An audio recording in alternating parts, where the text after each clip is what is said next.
Part 1. Bits and Pieces. The Circlelord is attached to the back bed of the long arm machine, as you can see in this picture. Next is the stepping disc.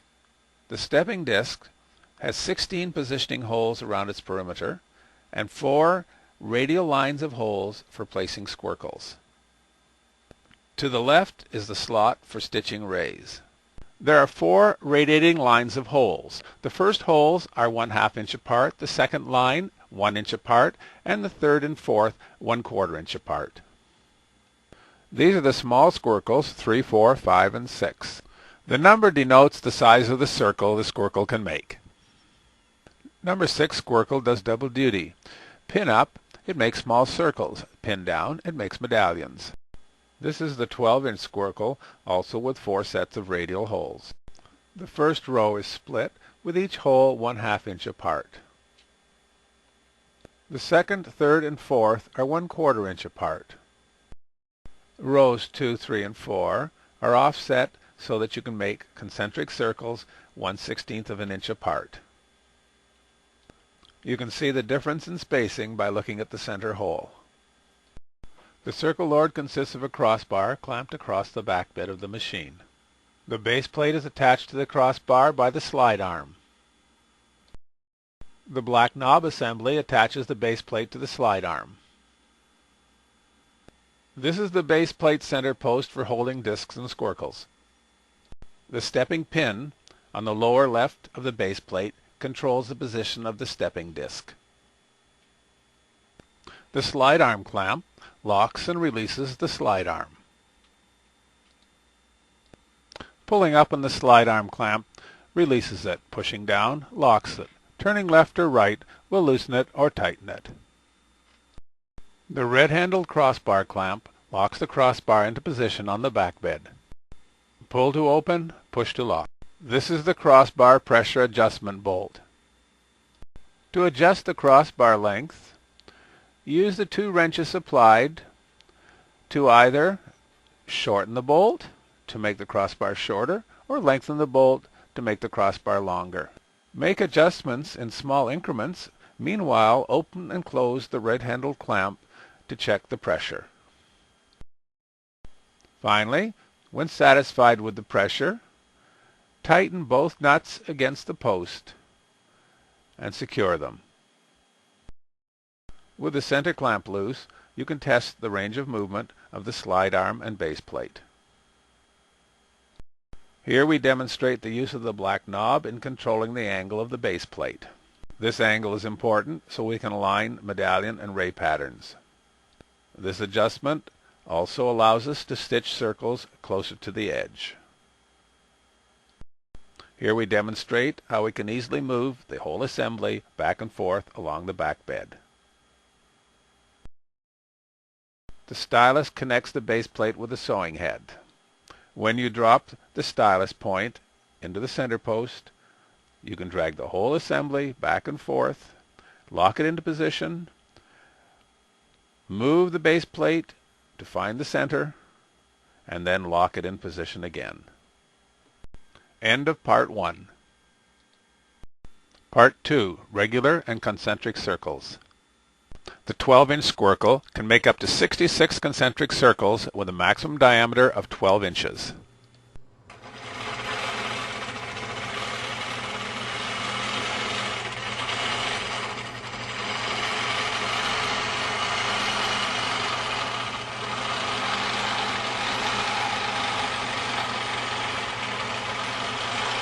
To stitch the next circle, lift the stylus and place it in another hole.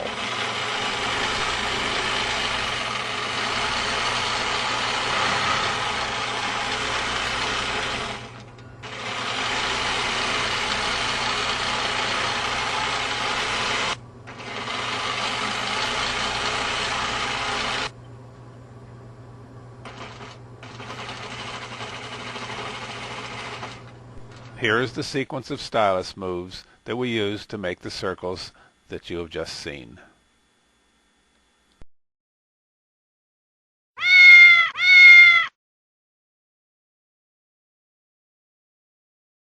Part 3. Complex Circle Patterns. This is an 8-step circle medallion using number 6 squircle.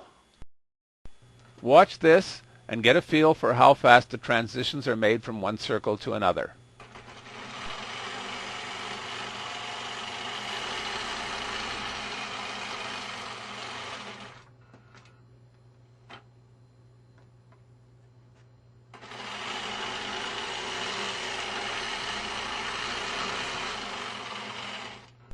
Overstitch the ends of the circles and leave the trailing thread to be cut later.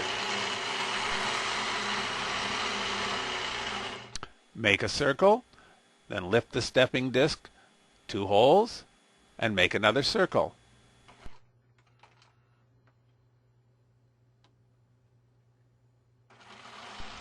Stitch a circle all the way around, overlap a bit, step ahead, stitch another circle.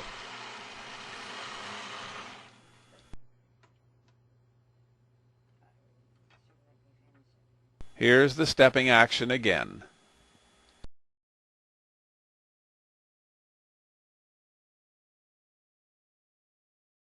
Part 4. Circles around medallions. Let's put a circle around the finished medallion. First, take off the stepping disc and a 6-inch squircle. Put the 12-inch squircle on the base plate, and then put the stepping disc back on top. Because you haven't changed the center, you can place the stylus in one of the outer holes, and then make your circle.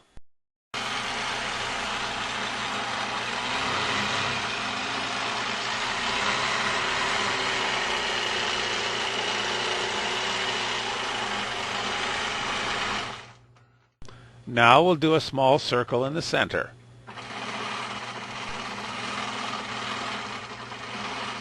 This is what the finished center looks like, and this is what the finished medallion looks like.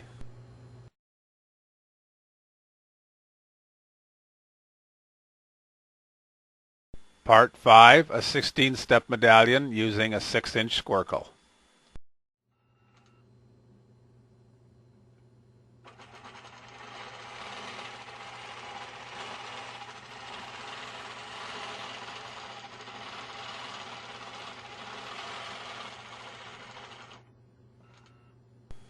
I'm demonstrating this at a slower speed.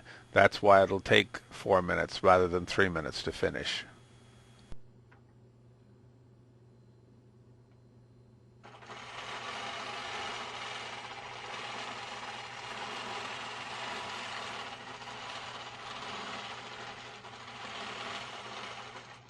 This pattern uses number 6 squircle, the largest.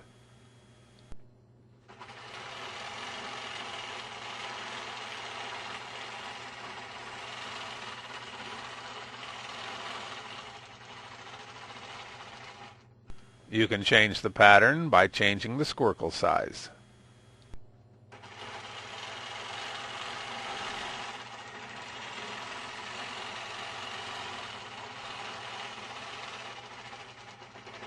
By varying squircle size and hole position, you have an infinite number of patterns available to you.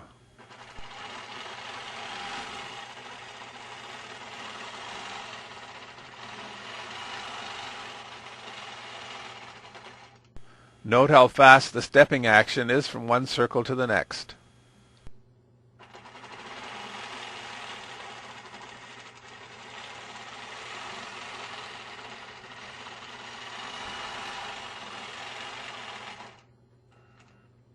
If you were to make concentric circles at each step, you would have what I call the migraine maker.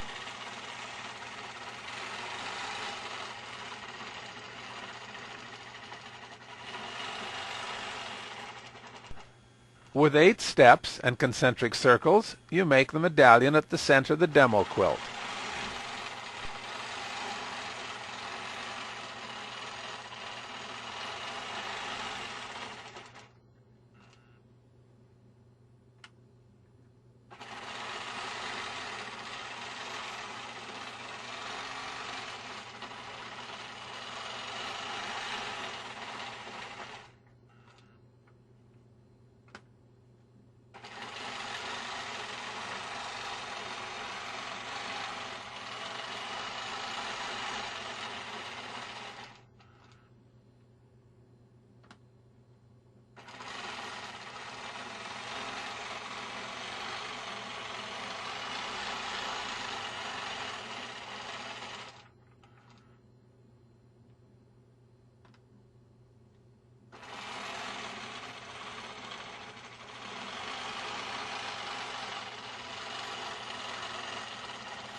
Let's take a moment to look at the stepping action.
And here's your 16-step medallion.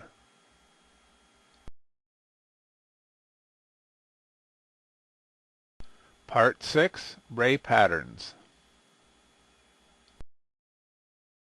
The next patterns will be demonstrated using the quasi-quilter, also known as the pen thing. The first ray pattern we're going to do is the wagon wheel. First we adjust the angle of the slot to keep the first ray parallel with the rails. The needle is down at your center point. The stylus is in the center post. With the black knob and the slide clamp loose, you can adjust the slot to the desired angle. When satisfied, lock the slide arm clamp and tighten the black knob. Stitch your first ray and stop the machine. Here's what the action looks like on the back side of the machine.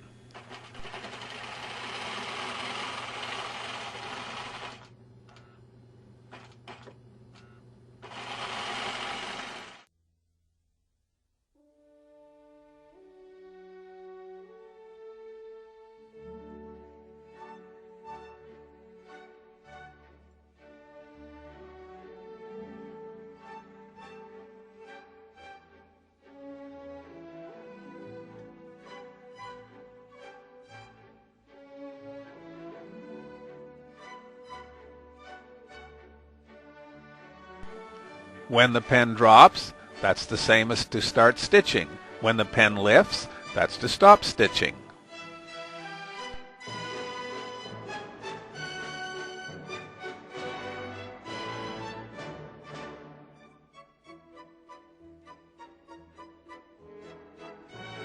When we stop stitching and step ahead, we trail the thread.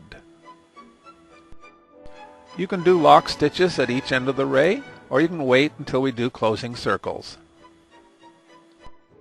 To do the circles, remove the stepping disc, replace it with a 12-inch squircle, and then put the stepping disc back on top.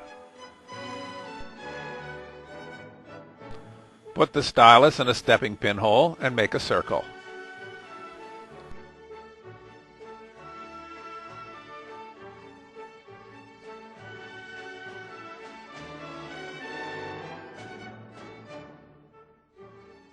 Move the stylus to the next inner hole and then make the circle.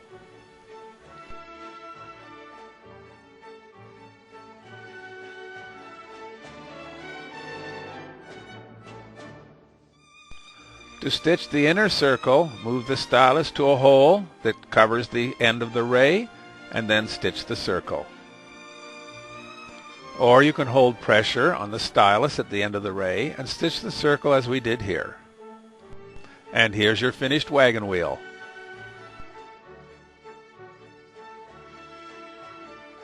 How to do the orange slice.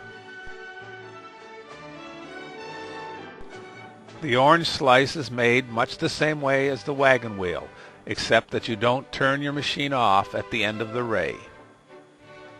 Listen to the stitching sound as we step between the rays.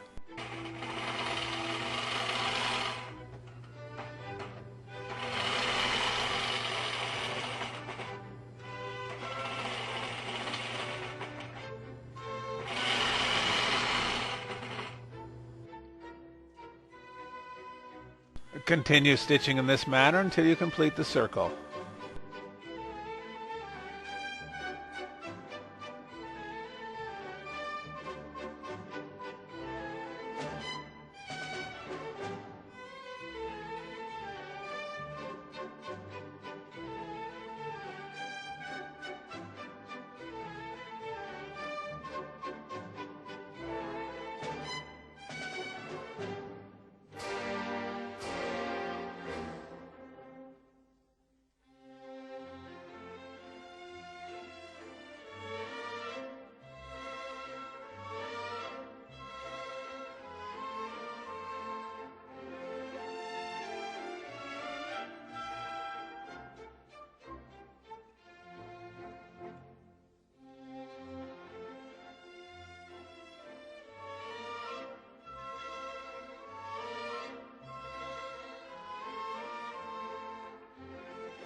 You do your inner circle and your outer circle the same way as we did for the wagon wheel.